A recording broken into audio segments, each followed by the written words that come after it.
नमस्कार दोस्तों, मैं विजय आपका एक बार फिर से स्वागत करता हूं अपने चैनल में। दोस्तों आज की वीडियो में एक बार फिर से हम एसडी यादव मैथ लेकर के आए हैं और चैप्टर की यहां पर हम बात करेंगे तो नाव और नदी के बारे में हम लोग क्वेश्चन जिक्र करेंगे।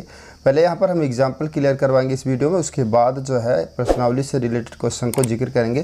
तो वीडियो के अंत तक आप बने रहे। बात करते हैं एग्जाम्पल का पहला टाइप दिया कि जल प्रवाह के अनुकूल चाल पर आधारित प्रश्न। तो पहले यहाँ पर क्वेश्चंस को पढ़ते हैं, उसके बाद हम आपको डीपली अच्छे से बताते हैं कि इस क्वेश्चन को कैसे आप सॉल्व करेंगे। यहाँ पर दिया एक नाविक जो है स्थिर जल में 8 किलोमीटर प्रति आवर की चाल से नाव को चला रहा है। मतलब कि जो दिया गया यहाँ पर नाव का स्पीड दिया गया है। क्लियर। नाव की अगर हम यहाँ पर चाल की बात करेंगे तो जो नाव का चाल दिया गया है ये आपका यहाँ पर दिया गया है कि 8 किलोमीटर प्रति आवर। क्लियर, 8 किलोमीटर प्रति आवर दे दिया है। दूसरे स्टेप में बात करेंगे, यदि जो है नदी का जल प्रवाह मतलब जो पानी बह रहा है वो 3 किलोमीटर प्रति आवर है। मतलब कि यहाँ पर धारा की चाल की अगर बात करेंगे तो यहाँ पर जो दिया गया है, केवल आपको एक बार समझना है जो नए बच्चे होंगे, बाकी तो एकदम सिंपल है। इसको आपको मतलब देख करके आंसर कर सकते हैं और ये चीज़ें हो गई। अब प्रश्न होता है कि जल प्रवाह के अनुकूल मतलब कि जिस साइड में जल बह रहा है उसी साइड में नाव अगर लेकर जाएँ तो यहाँ पर नाविक की चाल पूछ रहा है। तो आपको बताना चाहेंगे जैसे जो यहाँ पर सेकंड जो फिगर आप देख रहे हैं, अगर पानी का प्रवाह जिस साइड में यहाँ पर देख रहे हैं पानी का प्रवाह इस साइड में हो रहा है, अगर इधर साइड में आप नाव लेकर के जा रहे हैं मतलब कि तो क्या होता है कि जो पानी यहाँ पर वाटर का जो चाल होगा मतलब जो पानी का चाल होगा और नाव का जो चाल होगा उन दोनों को प्लस कर दिया जाता है। क्योंकि आप धारा के साथ जाएंगे तो आपके नाव का जो स्पीड आप जो स्पीड चला रहे हैं वो स्पीड प्लस हो जाएगा। तो मतलब यहाँ पर करना क्या है, 8 और +3 को ऐड कर देना है। तो जो आंसर निकल के आएगा आपका 11 किलोमीटर प्रति आवर आ जाएगा। तो सेकंड क्वेश्चन दिया गया कि एक जो है नदी का जल 2 किलोमीटर प्रति आवर की रफ्तार से प्रवाहित हो रहा है तथा नाविक शांत जल में 4 किलोमीटर प्रति आवर की चाल से नाव को चला रहा है। आगे प्रश्न है कि जल प्रवाह के साथ नाव ले जाने में 12 किलोमीटर की दूरी कितने समय में तय कर लेगा। तो प्रश्न है कि समय पूछ रहा है। तो पहले यहाँ पर क्या करना होगा, पहले जैसे कि सेकंड यहाँ पर जो देख रहे हैं आप फिगर, इसमें क्या है कि एक ही साइड में जिस साइड में जल का प्रवाह हो रहा है, जल का प्रवाह जिस साइड में हो रहा है उसी साइड में अगर नाव को लेके जाएंगे तो क्या होगा, चाल को प्लस कर दिया जाएगा। तो पहले यहाँ पर हम क्या करेंगे, चाल को प्लस कर दिया जाएगा। क्लियर। तो चाल को प्लस कर देंगे तो यहाँ पर हमारा 4 + 2 हो जाएगा। क्लियर। जो चाल निकल के आएगा वो हमारा हो जाएगा क्या, 6 हो जाएगा। मतलब 6 किलोमीटर प्रति आवर हो जाएगा। मतलब मैंने बताया कि जल इधर आपका प्रवाहित हो रहा है, अगर आप नाव इसी साइड में लेकर के जाएंगे तो नाव का जो स्पीड होगा चाल होगा और जल का जो स्पीड होगा उसको आपको केवल प्लस करने हैं। इसके बाद प्रश्न यहाँ पर बोल क्या रहा है कि जो है दूरी यहाँ पर दिया गया है। क्लियर। दूरी जो आपका दिया गया है वो 12 किलोमीटर दिया गया है। अब यहाँ पे प्रश्न हो रहा समय पूछ रहा है तो बस आपको समय बराबर जो सूत्र होता है लगा लेना, समय बराबर दूरी बटा चाल करना है। चाल की बात करेंगे 6 से कट कर दिया तो 2 हो जाएगा। मतलब 2 आवर इसका आंसर निकल के आ जाएगा। अगर टाइमिंग की बात करेंगे तो 2 घंटे यहाँ पर आंसर आ जाएगा। मतलब इन सवालों में केवल इतना ही ध्यान देना है कि जिस साइड में जल का प्रवाह हो रहा है, जैसे कि यहाँ पर फिगर मैंने बताया उसी साइड में अगर नाव को ले जाए। सेकंड फिगर आपका पूरी तरह से सेम बता रहा है कि मतलब कि यहाँ पर नाव ही एक जिस साइड में जा रही है वो साइड क्या है कि जल के प्रवाह के साइड में जा रही है। तो यहाँ पर जल का प्रवाह के साथ नाव को बोट को लेके जाओगे तो यहाँ पर जो बोट का स्पीड होगा जो चाल होगा और जल का जो यहाँ पर वो स्पीड होगा दोनों को प्लस कर देंगे चाल को, और इस तरह से क्वेश्चन क्लियर कर सकते हैं। जैसे कि आप तीसरा क्वेश्चन देख रहे हैं, दिया गया है कि यहाँ तीसरे क्वेश्चन से आपको इस साइड में देखना है कि एक नाव धारा के साथ साथ 3 घंटे में 18 किलोमीटर जो है जाती है। यदि शांत जल में नाव का यहाँ पर जो स्पीड दिया है 5 किलोमीटर प्रति आवर दिया गया है तो प्रश्न है कि धारा की गति ज्ञात करिए। तो मतलब आपको यहाँ पर धारा की जो गति है, धारा की जो चाल है उसको आपको x मानना होगा। क्लियर। और आपको पता है कि अगर एक ही दिशा में दोनों जा रहे हैं तो आपको पहले ही मैंने बताया, जैसे कि यहाँ पर सेकंड जो आप फिगर देख रहे हैं, यहाँ पर जिस साइड में अगर आप नाव लेकर के जा रहे हो और पानी का प्रवाह भी उसी साइड में हो रहा है तो नाव का जो स्पीड है वो धारा की स्पीड से प्लस हो जाएगा। कहने का मतलब धारा की स्पीड को x माने हैं और यहाँ पर नाव की स्पीड 5 किलोमीटर प्रति आवर दिया गया। तो यहाँ पर चाल बराबर सूत्र आप लगा सकते हैं। चाल बराबर यहाँ पर सूत्र आप लगा देंगे, चाल बराबर आपका क्या होगा, दूरी बटा समय हो जाएगा। क्लियर।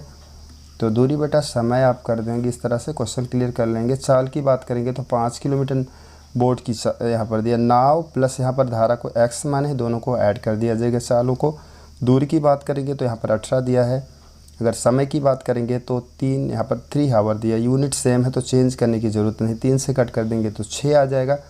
तो यहाँ पर 5 + x कर देंगे बराबर 6 कर देंगे तो x की जो वैल्यू निकल के आएगी वो 1 आ जाएगी, 1 किलोमीटर प्रति आवर आ जाएगा। मतलब 1 किलोमीटर प्रति आवर का मतलब होता है कि धारा का स्पीड निकल गया। एक्चुअली धारा का स्पीड ही यहाँ पर प्रश्न में पूछ रहा। तो सिर्फ आपको ध्यान ये देना है कि अनुकूल एक ही दिशा में जाएंगे तो जो यहाँ पर बोर्ड मतलब जो आपका फिगर दिखाई दे रहा है नाव का जो चाल होगा और यहाँ पर जो धारा का चाल है इन दोनों को प्लस करना होगा। तो यहाँ बोट की स्पीड की बात करेंगे तो 5 एक्चुअली दिया गया था, इसका दिया नहीं गया तो x मान लेंगे।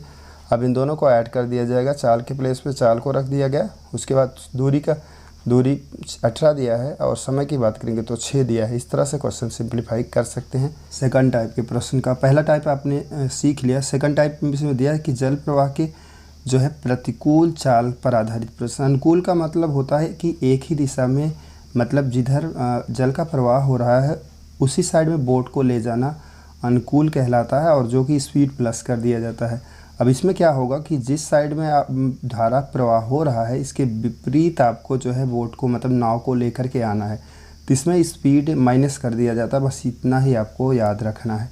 तो यहाँ पर प्रश्न देख लेंगे धारा प्रवाह ये 1.5 किलोमीटर प्रति आवर है, मतलब कि धारा का जो स्पीड दिया है क्लियर, धारा का जो स्पीड दिया 1.5 यहाँ पर किलोमीटर प्रति आवर दिया गया। दूसरी बात करेंगे यहाँ पर जो है कि नाव जो है स्थिर जल में मतलब कि नाव की स्पीड अगर हम बात करेंगे तो जो नाव का स्पीड दिया 6.5 किलोमीटर प्रति आवर दिया गया है।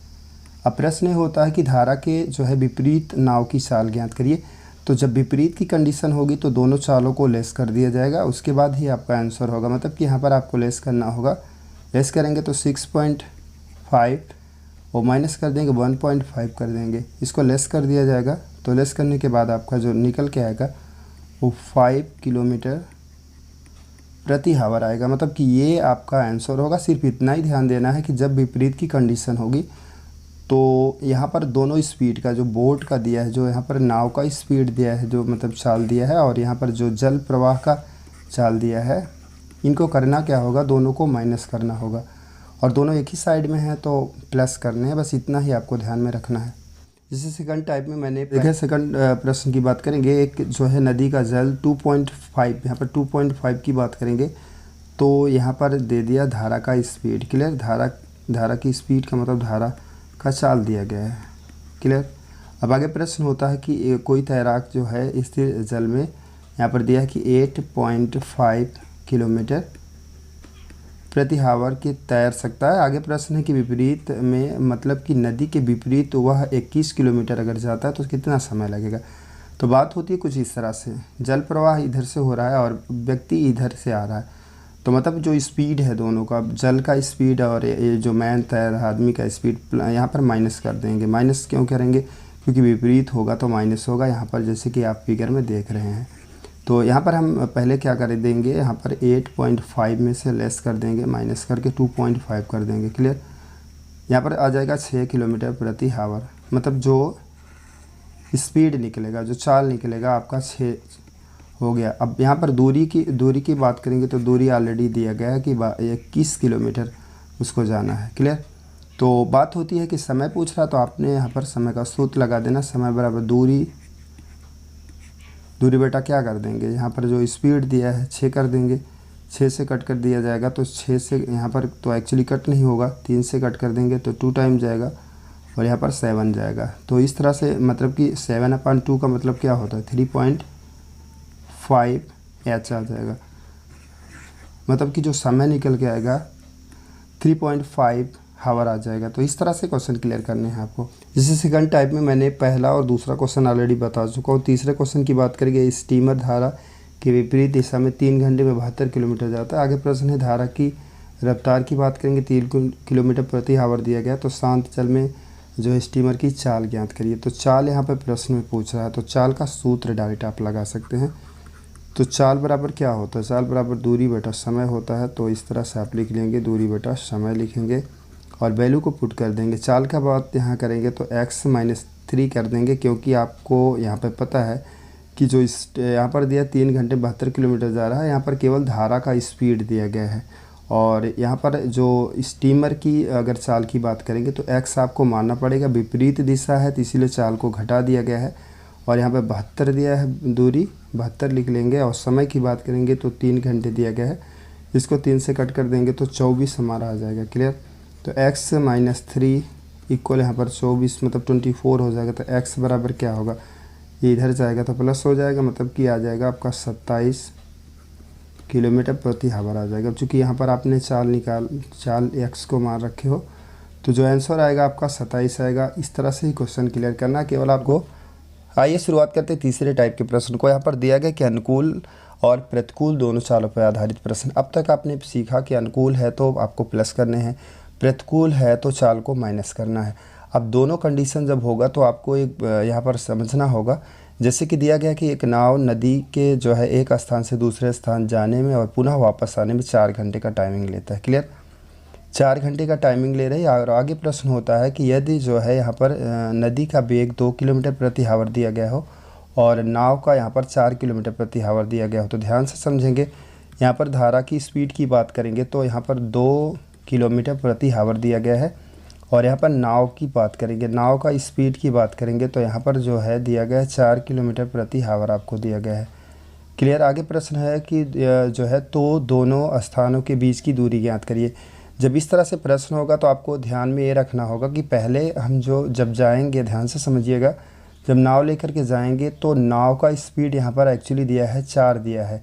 और धारा के साथ जाएंगे, चूँकि धारा के साथ जाएंगे तो क्या होगा, एक बार अनुकूल निकालना पड़ेगा, एक बार प्रतिकूल, मतलब ये जाने की कंडीशन निकालेंगे तो धारा यहाँ पर लिख देंगे 2 किलोमीटर प्रति आवर। और जहाँ पर नाव है, जो नाव दिया गया है वो 4 दिया गया, तो इसको ऐड कर देंगे तो 6 हो जाएगा, 6 किलोमीटर प्रति आवर हो जाएगा। कहने का मतलब ये होता है कि जब आप बोट को लेकर के धारा की दिशा में जाएंगे तो दोनों स्पीड को प्लस कर दिया जाएगा, मतलब कि अनुकूल जो है नाव की चाल हो गई। अब बात होती है दूसरी कंडीशन, प्रतिकूल की चाल करेंगे। प्रतिकूल की बात करेंगे तो क्या होगा कि नदी अगर धारा के विरुद्ध आप लेकर के आ रहे हैं तो जो बोट का, जो नाव का स्पीड होगा वो पानी की स्पीड से घट जाएगा, मतलब आपकी नाव धीरे धीरे चलना शुरू हो जाएगी, मतलब 2 किलोमीटर प्रति आवर होगा। ये रिटर्निंग का हो गया, ये जाने का हो गया, दोनों स्पीड हमको पता चल गई। तो यहाँ पर दोनों मतलब जाने और आने में दोनों में 4 घंटे लग रहे हैं। तो आपको करना क्या होगा, यहाँ पर लिख देंगे 4 घंटे, समय लग गया तो समय बराबर समय सूत्र आप लिख देंगे इस तरह से। क्लियर। समय बराबर होता है दूरी बटा चाल, तो दूरी तो पता नहीं है तो दूरी जाते वक्त दूरी और रिटर्निंग का दूरी सेम होगा। और यहाँ पर हम क्या करेंगे, जाने की स्पीड की बात करेंगे तो 6 दिया गया है, रिटर्निंग की बात करेंगे तो यहाँ पर 2 दिया है, इनको रखना है आपको और जोड़ने के बाद 4 करना है, क्योंकि जाते और आप आते दोनों कंडीशन में 4 घंटे लगने हैं। तो इसका एलसीएम ले लेंगे तो 6 होगा। और यहाँ पर x प्लस आपका क्या हो जाएगा, x प्लस जो है 3x हो जाएगा और यहाँ पर 4 घंटे कर देंगे। क्लियर। तो आपका 4x इक्वल 4 हो जाएगा। और अपान की बात करेंगे तो 6 होगा, 4 से 4 कैंसिल हो जाएगा, जो x की वैल्यू निकल के आएगी वो आपकी यहाँ पर 6 किलोमीटर निकल के आ जाएगी। तो इस तरह से क्वेश्चन क्लियर करने हैं आपको।